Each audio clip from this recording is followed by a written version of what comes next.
Video में आप घड़ी पे आधारित दो टाइप के सवाल सॉल्व करना सीखेंगे। पहले टाइप में आप सीखेंगे कि घड़ी के बगल में कोई शीशा यानी कि मिरर हो और आपसे पूछा जाए कि घड़ी में इतना बज रहा है तो मिरर में देखने पर कितना बज रहा होगा। और इसी वीडियो के टाइप 2 में आप सीखेंगे कि घड़ी के नीचे कोई मिरर हो या फिर वाटर हो और आपसे पूछा जाए कि घड़ी में इतना बज रहा है तो नीचे वाटर में या फिर नीचे मिरर में देखने पर कितना बज रहा होगा।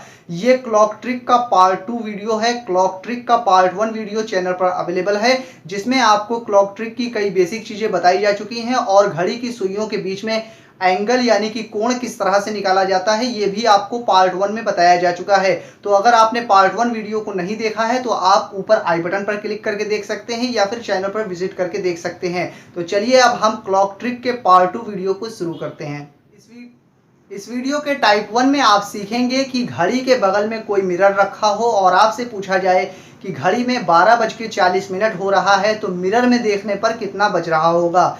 इसे आप सबसे पहले यहाँ पर समझ लीजिए कि घड़ी के बगल में अगर इस तरह से कोई मिरर रखा है, इस तरह से लंबाई में, तो इस तरह के मिरर को कहा जाता है वर्टिकल मिरर या फिर हिंदी में लंबवत दर्पण कहा जाता है। अगर घड़ी के बगल में वर्टिकल मिरर रखा है यानी कि लंबवत दर्पण रखा है तो आपसे सवाल इस तरह से पूछा जाएगा, यदि किसी घड़ी में वास्तविक समय 12:40 हो रहा है तो मिरर में देखने पर कितना बज रहा होगा या फिर प्रतिबिंब समय कितना होगा, यानी कि जो इसकी इमेज बनेगी इस मिरर में उसमें कितना बज रहा होगा। इस तरह से आपसे पूछा जाएगा तो आप क्या करेंगे, 23:60 को यहाँ पे ऊपर लिखेंगे।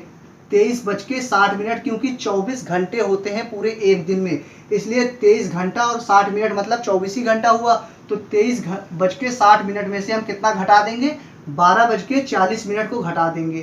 ठीक है, इसको घटा लीजिए। देखिए 60 में से 40 गया तो बचा 20 और यहाँ 3 में से 2 गया बचा 1, 1 में से 2 में से 1 गया बचा 1, यानी कि 11:20 बज रहा होगा अगर आप मिरर में देखेंगे। आइए अगला सवाल लेते हैं। तो टाइप 1 का दूसरा सवाल आपके सामने इस तरह से है कि वर्टिकल मिरर में देखने पर 10:20 हो रहा है तो वास्तविक समय कितना हो रहा होगा। इसे निकालने के लिए भी आप 23:60 का इस्तेमाल कीजिए और जितना टाइम आपको प्रतिबिंब समय दिया गया है यानी कि मिरर में जो इमेज में जो टाइम दिया गया है वो इसमें से घटा दीजिए तो वास्तविक समय तो भी आ जाएगा। अगर वास्तविक समय दिया हो और मिरर का समय पूछा हो तो भी आप 23:60 से घटा दीजिए तो भी आपका आंसर आ जाएगा, यानी दोनों कंडीशन में इसी में से घटाना है आपको। तो टाइम कितना दिया है आपको, 10:20 हो रहा है तो 10:20 हो रहा है तो किस में से घटाएंगे आप, 23:60 में से 10:20 को घटा दीजिए। जितना टाइम दिया हो वो नीचे रखिए और घटा दीजिए। तो 60 में से 20 गया तो कितना बचा, 40 और 3 का 3 आ गया, 2 में से 1 गया बचा 1, यानी कि 13:40 हो रहा होगा। अब 13 का मतलब होता है 1, इतनी बात तो आपको मालूम ही होगी। इसका मतलब है 1:40 हो रहा होगा समय वास्तविक, यहाँ पे आप देख सकते हैं।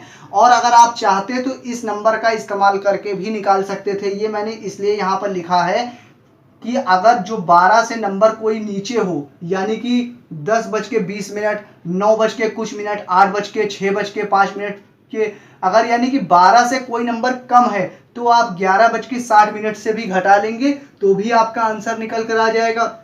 यानी कि 10:20 हो रहा था तो हम यहाँ पे रख दें, अगर 10:20 रख दें और घटाएं तो भी देखिए आप 40 आ गया और यहाँ पे 1 आ गया।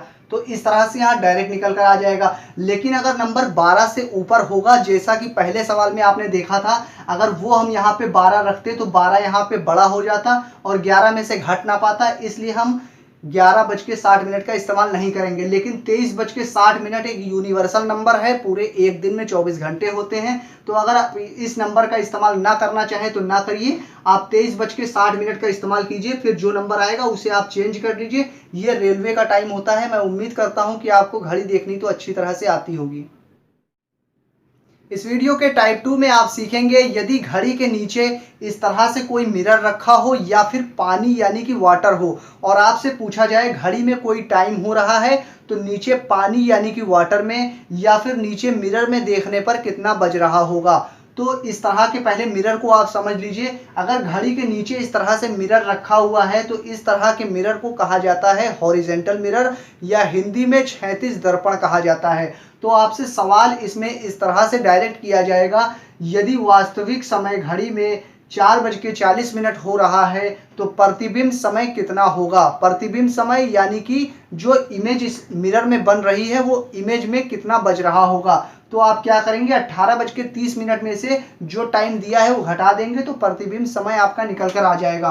18:30 यहाँ लिखेंगे ऊपर, 4:40 हो रहा है नीचे लिखेंगे 4:40 और इसको घटा देंगे। अब ये 4:40 में 40 जो है वो 30 से बड़ा है।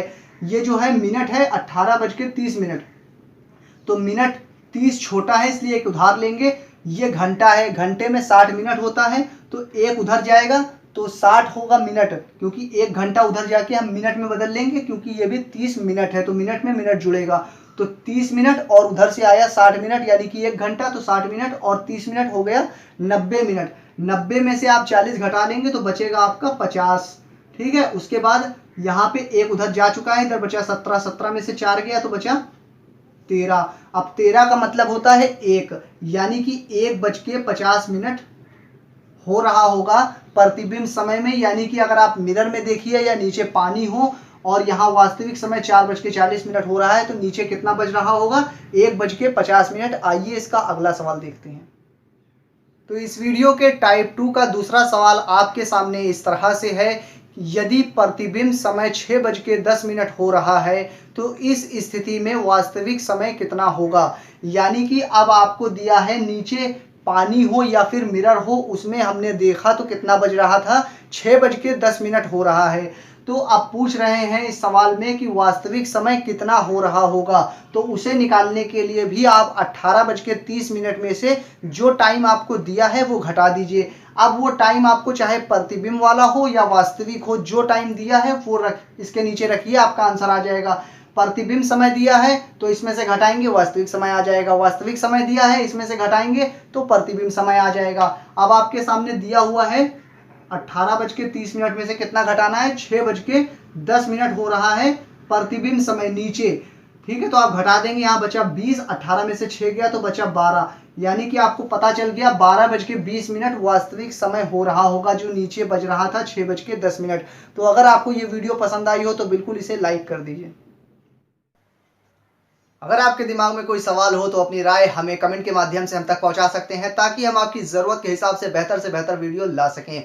अगर ये वीडियो आपको पसंद आई हो तो इसे लाइक और शेयर करना बिल्कुल भी ना भूलिएगा। अगर आप चैनल पर नए हो तो चैनल सब्सक्राइब करके बेल आइकन दबा लीजिए, ताकि आने वाली हर एक नई वीडियो का नोटिफिकेशन आपको समय से मिल सके।